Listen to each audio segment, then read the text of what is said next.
Bismillahirrahmanirrahim. Assalamualaikum warahmatullahi wabarakatuh. Perkenalkan, nama saya Muhammad Arif Budianto dari Teknik Perkapalan, Departemen Teknik Mesin, Universitas Indonesia. Pada kesempatan kali ini, saya akan menjelaskan terkait dengan jenis-jenis kapal berdasarkan fungsinya.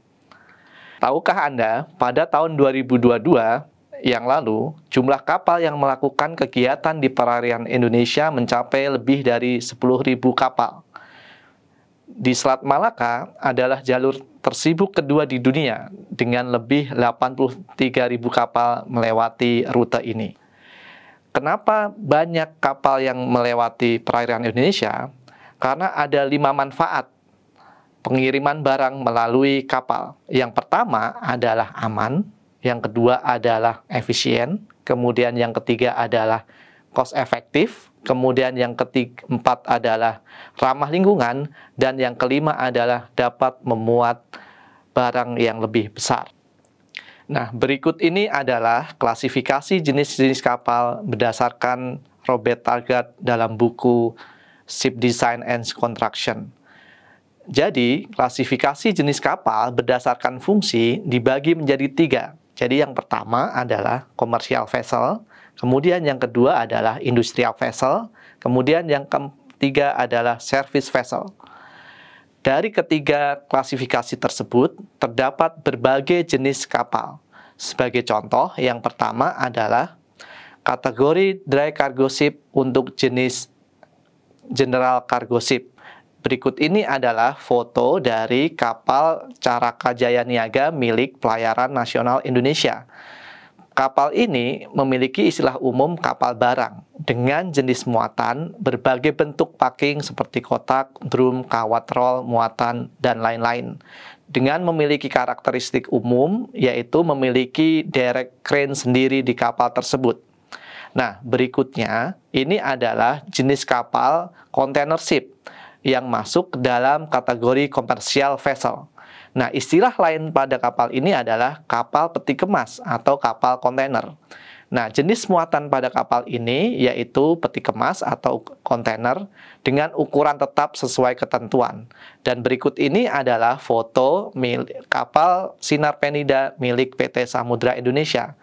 Kapal ini memiliki karakteristik umum menggunakan satuan kargo berupa TEUs atau 20 Foot Equivalent Unit.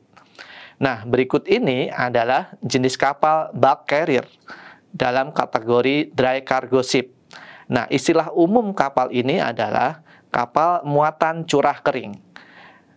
Jenis muatan pada kapal muatan curah kering ini yaitu dalam bentuk butiran atau biji-bijian secara curah seperti biji besi, pasir, semen, pupuk, dan seterusnya.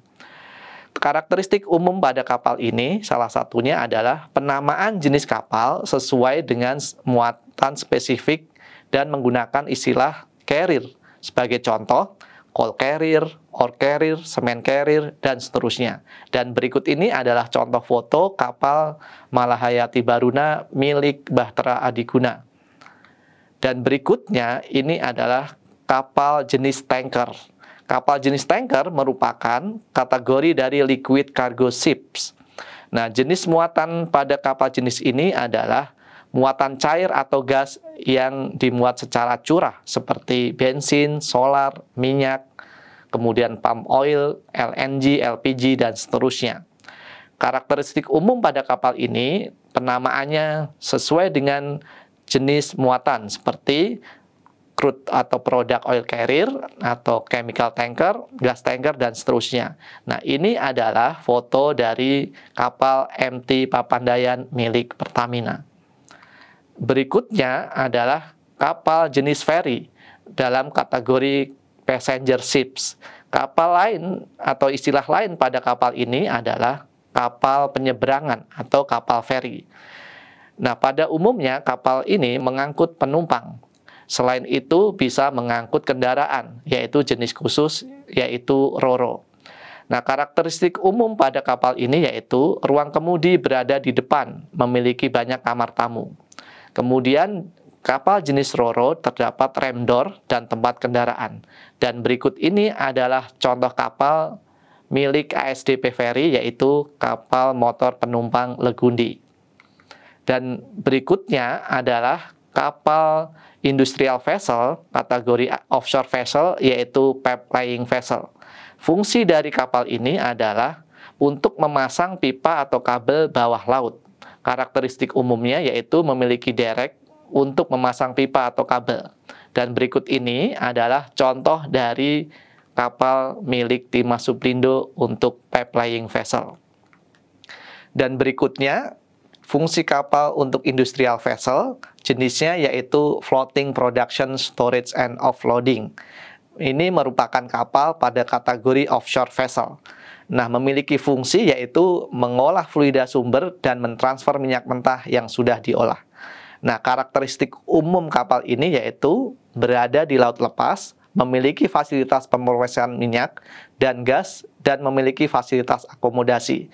Dan ini adalah contoh kapal belanak Natuna milik Medco Energi.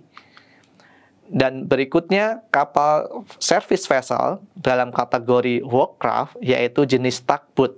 Nah, istilah lain pada kapal ini adalah kapal tunda, di mana fungsinya adalah menarik, mendorong, membantu manuver kapal lainnya. Kapal ini banyak digunakan untuk menarik tongkang, biasanya disebut tug and barge. Nah, di pelabuhan digunakan untuk membantu manuver kapal, disebut sebagai harbor tugs. Dan ini salah satu kapal tugboat milik Pelindo Marine Service, yaitu kapal Jaya Negara. Kapal jenis lain untuk service vessel yaitu kategori workcraft jenis crewboat, atau sebutan lainnya adalah kapal kru. Nah, fungsi kapal ini yaitu mengkhususkan diri dalam pengangkutan personel, pendukung lepas pantai seperti anjungan minyak, rig pengeboran, kemudian ladang angin, dan seterusnya. Karakteristik umum pada kapal ini yaitu ruang penumpang berada di depan, kemudian bagian belakang digunakan untuk menaruh barang. Dan berikut ini adalah contoh kapal crewboat milik Panmerin Indonesia.